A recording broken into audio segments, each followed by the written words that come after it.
Good morning and welcome everyone, and thank you for joining us for the second edition of Innovation and Technology, Solutions Leading the Recovery of the Colombian Economy. I am Lina Delgado, the Executive Director of the Colombian American Association. The Colombian American Association was the first binational chamber of commerce for Colombia established in the United States in 1927.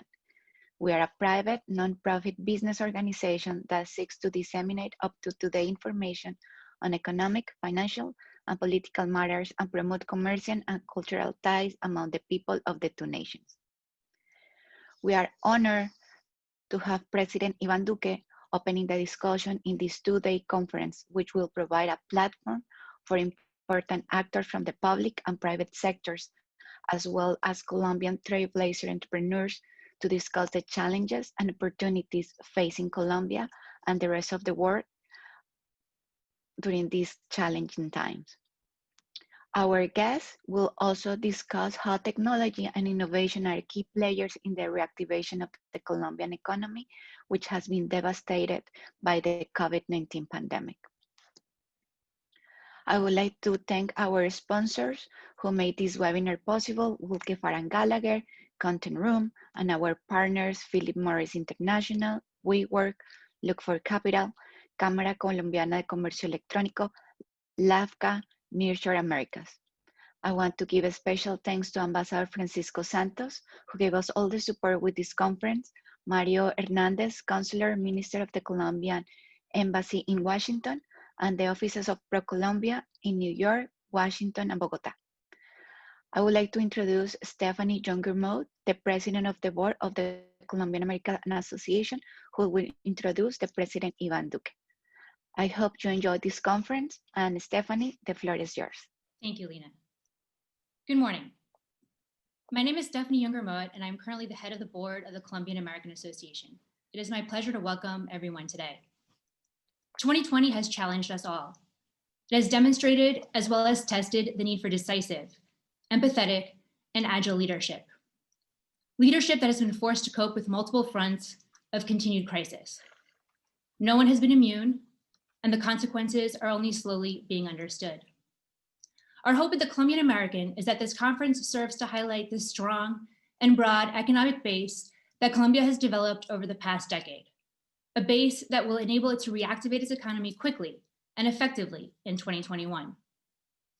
Elected in 2018, representing the Centro Democrático, and as the country's youngest head of state, President Iván Duque has been committed from the onset of his administration to supporting growth in technology and its broader utilization in diverse sectors. Today, this has positioned the country far better than many nations in Latin America. Colombia's growth in 2019 was one of the highest in the regions, and with a solid macroeconomic foundation, Colombia continues to provide attractive business opportunities. At the Colombian American, we are committed to facilitating and supporting renewed investment in the upcoming year. Mr. President, any occasion to hear your thoughts and insights is always an honor, and we are grateful you were able to take time from your busy schedule to be here. And while we hope to welcome you in person next year, let me again express our dedication to working with you and your administration throughout the coming year to highlight how Colombia is most certainly open for business. Mr. President, the floor is yours. Well, thank you so much, Lina. It's a great pleasure for me to be here.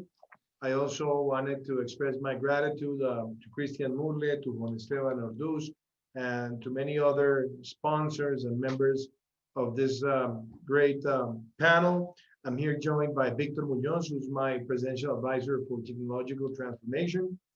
And basically, I wanted to share with you some of the lessons that we've gotten from this pandemic related not only to the protection of health and the healthcare system, but also the lives of SMEs, and all articulated by technology.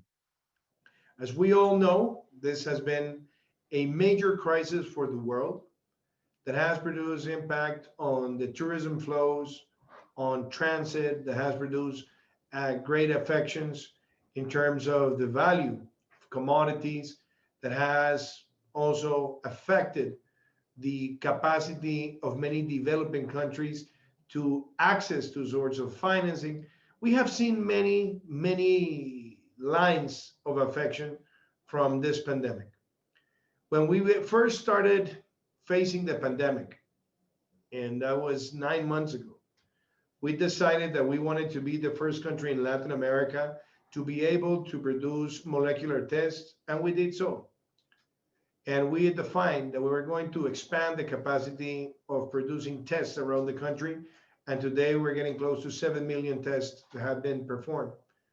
Nevertheless, what's also important is that technology was present, because we created an app called Colombia, and it is so far the more downloaded app ever in Colombia in terms of an application that has been developed inside the country. And we have surpassed 13 million people that have downloaded the application. The application is an interface between the healthcare system and the needs from the people to face COVID-19. We have also expanded the capacity of ICUs around the country. We started the pandemic with 5,300 ICUs. Today we have something close to 11,000.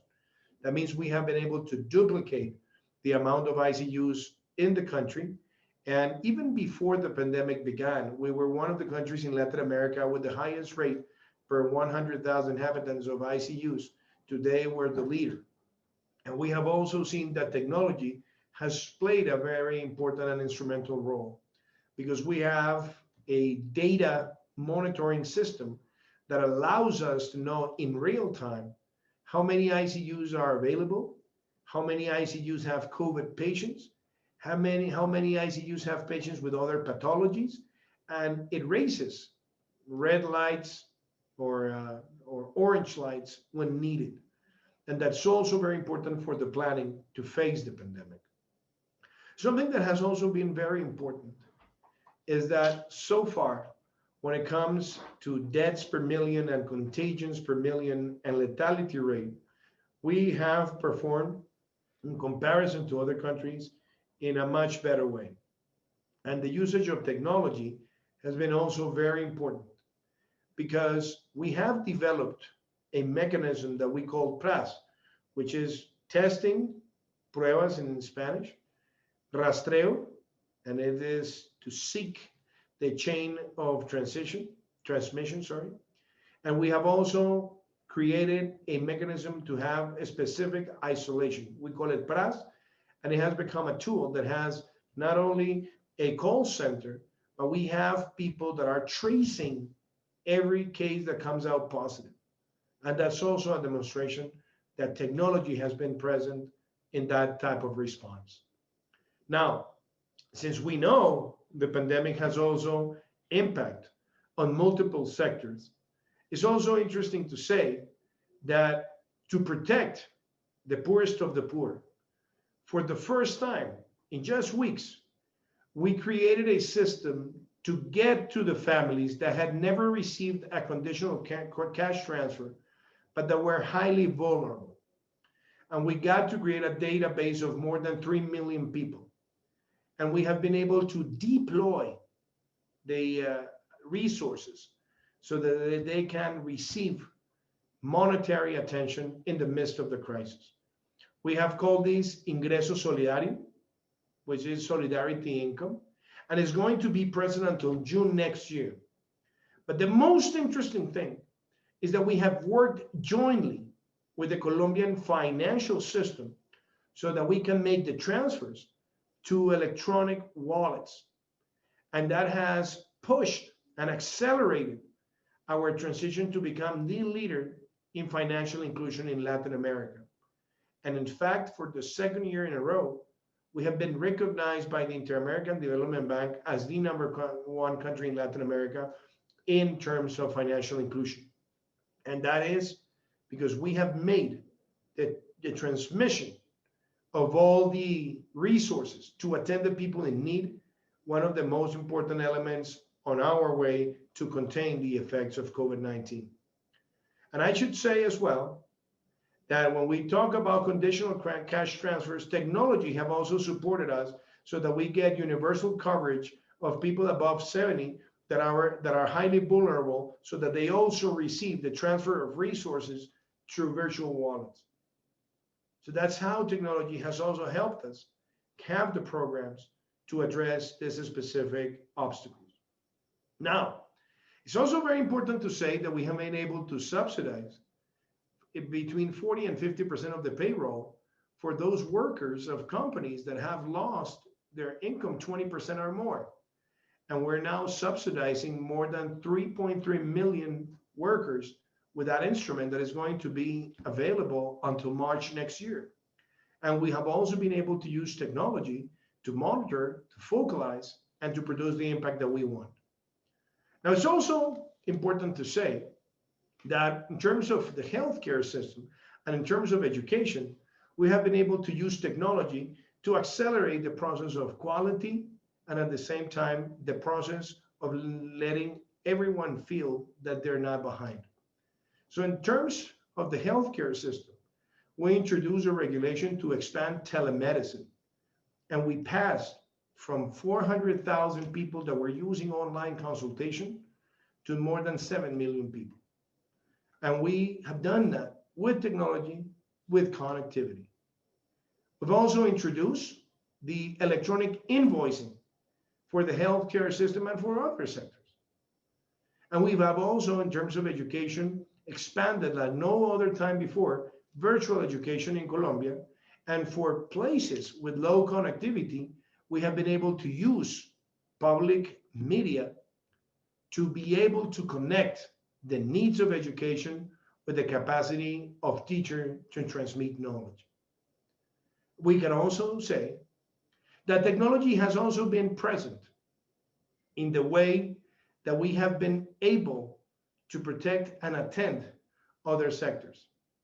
And we're talking about the restaurant sector, the hotel sector. We're talking about tourism in general. We have used technology to promote Colombia in the economic recovery program that we launched in July, that we call it Compromiso for Colombia, which is the Colombian equivalent of the New Deal. And there, we launched three campaigns. The day without VAT tax, 3 days we have had in a row, and we have sold something close to $6 billion. We also launched a program so that we call it the Great Weekend, so that we can have discounts for people to buy tourism programs for the end of the year and for the year to come. And we have also registered record high sales. And we have also been instrumental in paying the workers a month beforehand, what we call the bonus of the end of the year, which is half a salary. So all this has happened, and technology has been on our side to face the pandemic. Now, you will also ask, okay, well, that's important. Technology has helped. But how do we see the future? And this is a great opportunity for me to say that even facing the pandemic, we have never stopped in accomplishing the objectives that we define for our national development program when it comes to technology and when it comes to development. And we have set the ground in our economic transformation program that we want to allow private investment, public investment, to invest something close to $1 billion in 17 technology transition processes that have to do with GovTech, health tech, education tech, fintech, and also access to online services. We've also said that we want to train 100,000 programmers until August 2022. It's the biggest bet ever done by Latin American countries in terms of training people with the capabilities of the fourth industrial revolution. We have also set not only the bidding processes, but we're now in execution so that we'll provide fast speed internet to 70% of the Colombian population by August 2022. And we have also defined clearly that we want 10,000 sites of the country in rural areas to have high-speed internet, be able to share it with all the inhabitants, particularly those who are in the education system. All this is taking place at the same moment when we have said that we want Colombia to become the Silicon Valley of Latin America. For startups in the technology sector, they won't pay income tax for the first 7 years, but they have to generate a minimum amount of employees or employments, and they have to invest a minimum amount of resources. We've also said that Colombia, for mega investments, has now the best income tax policy in Latin America and the Caribbean. And we're seeing companies from the technology sector looking at Colombia as the place to be in Latin America. The expansion of Amazon Web Services, the expansion of Microsoft Web Services, the expansion also of companies that are aimed to producing apps are looking at Colombia as the most competitive place in Latin America. And in terms of what we're doing internally, we're accelerating history with the right and intelligent regulation that enables issues of the fourth industrial revolution like AI, IoT, cloud computing, and also cybersecurity to have state-of-the-art policies. And that's why we launched the policy of cybersecurity. And at the same time, we shared in a forum with Harvard University a week ago that we want to have the ethical sandbox for the development of AI. All this is happening in a Colombia that wants to accelerate history and that looks at technology as the right partner for other objectives. We have set a goal that we will reduce by 51% our CO2 emissions by 2030. That's the most ambitious goal by a Latin American country, especially considering that we only represent 0.4% of all the world emissions. But we're going to do this with technology because we're expanding renewable energies, we're expanding electric vehicles, we're expanding the planting of 180 million trees by 2022. We're cutting deforestation. And in all those objectives, technology is present. So technology is used for the maximum objectives that we have defined as a nation. And the same thing happens in other areas. We believe that this is the moment to build back better. We believe that this is the opportunity for a great reset. And we also believe that this is the time where we, through technology, are going to have the largest acceleration of history. So I welcome that you have invited me to share this introductory remarks. And I must say that Colombia started 2020, not only reaching in 2019 a economic growth that was above the world average, the regional average, the OECD average, that we had a reduction, maybe the largest one in the fiscal deficit in the last 8 years, that we had reached record highs in investment, and we have had to deal with a pandemic. Today, we have 92% of the people recovered. We have an economy that is open for business with all the biosecurity protocols. And we have the ambition that 2021 is going to be the year where we're going to recover the growth that we lost this year. But we're also highly committed that in 2021, we will continue not only to reach the objectives that we have defined in our plans, because we're still working very hard, not only to provide the Colombian people the right infrastructure. We're going to give the Colombian people 10 new fourth-generation highways in 2021, 10 more in 2022. And that means this is the largest conclusion of this kind of investments in a government. But we're also going to call for bidding more than 22 projects that are strategical for the country. Colombia, it's open for business with biosecurity. Colombia knows that this has been a horrendous moment for the world facing a pandemic. But we know that the concept of resilience, which is to take advantage of every adversity and turn it into a big opportunity, is something that is clearly defined in our DNA as a nation. So thank you so much for having me in this event. And I hope that these remarks can enrich the vision that you have of Colombia, a country that is always looking to accelerate its future. Thank you so much. Thank you, President Duque, for being